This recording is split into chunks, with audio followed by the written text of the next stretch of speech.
Romance Dawn, Egghead, Dressrosa, Syrup Village, Logtown. All of these are examples of good and bad One Piece arcs, with a collection of these arcs making up a saga. Eureka Oda's One Piece has had some great sagas, such as the Summit War Saga or the Dressrosa Saga, and upon entering the Grand Line, Luffy's crew, and by extension the entirety of the One Piece fanbase, was treated to the captivating saga that was Alabasta. While great fights and fascinating characters are often cited as the components of a peak anime saga, I believe that Alabasta's build-up, politics, and broader implications upon the world of One Piece were the most essential components to its success. Upon entering the Grand Line, Luffy and his crew are met with Miss Wednesday and Mr. Nine of Baroque Works, while they're investigating the insides of Laboon. A later encounter with the two ends up with the Straw Hats giving them a ride to Whiskey Peak. Whiskey Peak then serves to define the goals of Luffy and Vivi throughout the rest of the Alabasta saga, with Vivi revealing herself to be a princess in opposition to Baroque Works, and Luffy taking it upon himself to defeat Crocodile for the sake of his new friend, Princess Vivi.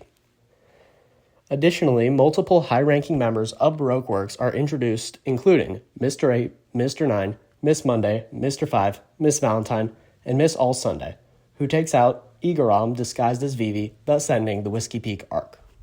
The primary purpose of the following Little Garden arc, within the context of the Alabasta saga, is to expand the known scope of Baroque Works through new members, notably Mr. 3 and Miss Golden Week.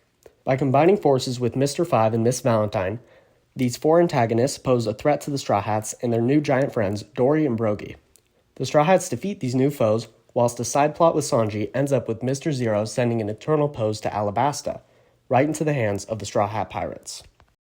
Aside from Chopper joining the crew, the Drum Island arc does not contribute much to the build-up and preparation for the Alabasta arc itself. However, the rest of these arcs prior to the Alabasta arc place much more weight upon the events which occur in the lands of Alabasta, thus leading to a heightened experience for viewers and more consequential implications upon the One Piece world after the events have taken place. A secondary category in which the Alabasta saga excels is politics. The main political figure around which the saga revolves is Sir Crocodile, a warlord of the sea. The political situation in Alabasta is primarily with regards to Crocodile's attempted overthrow of King Nefertari Cobra. King Cobra is the sovereign ruler of the Alabasta Kingdom, a nation supposedly under the protection of the world government and their marines. By using dance powder to artificially induce a drought upon Alabasta, Crocodile is able to incite open rebellion against King Cobra under the leadership of Vivi's childhood friend, Koza.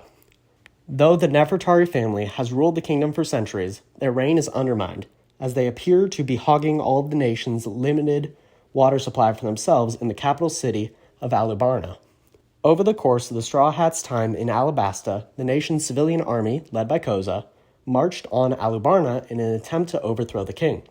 The parallels between real-world grassroots revolutions, oftentimes stoked by outside or competing internal powers, adds a sense of realism to the whole situation.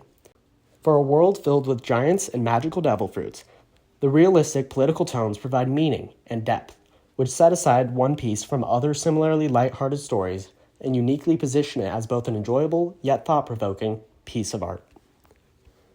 Whilst the events which unfold in the Alabasta saga carry a great meaning for the saga itself, they also resonate throughout the wider world of One Piece. Two major themes of the show are the corruption that comes with power and freedom. The kingdom of Alabasta is ruled by King Cobra, with the general goodwill of its citizens. However, through the world government's warlord system, the nefarious pirate Crocodile is permitted to live and operate in the kingdom. When he eventually tries to overthrow the government, the Marines aren't the ones present to stop him. Rather, a group of ragtag pirates saves the kingdom from utter collapse.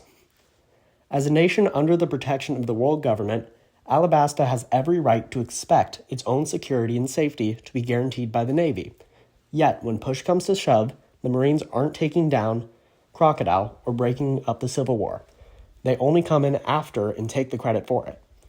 What this points to is systemic flaws in the world government, whether intentional or not, which prevent it from fulfilling its duties to member states and citizens around the One Piece world. The first theme of government corruption directly leads into the second theme of freedom on the individual and state level. Does Alabasta have any responsibilities to a government which cannot or will not protect it? Given the social contract has been broken It now seems evident that the nation should regain total independence and freedom irrespective of the world government's wishes. It has already been demonstrated that the citizens of Alabasta believed that they had the right to rebel against King Cobra when they had ample evidence to assume that he was unjustly wielding his powers. Thus, a precedent has been set which easily translates upwards on the power scale. Questions of corruption, freedom, and independence continue to echo out beyond the Alabasta saga as the story of One Piece carries on. The saga's successful demonstration of buildup will be replicated in snippets of information on Luffy's brother Ace, leading up to the Marineford War, whilst Punk Hazard, Dressrosa, and Zoe will build suspense for the Wano arc far later on in the series. Alabasta was a peak saga which set the tone for much of future One Piece's sagas, and treated us viewers to a wonderful glimpse of what the Grand Line has to offer.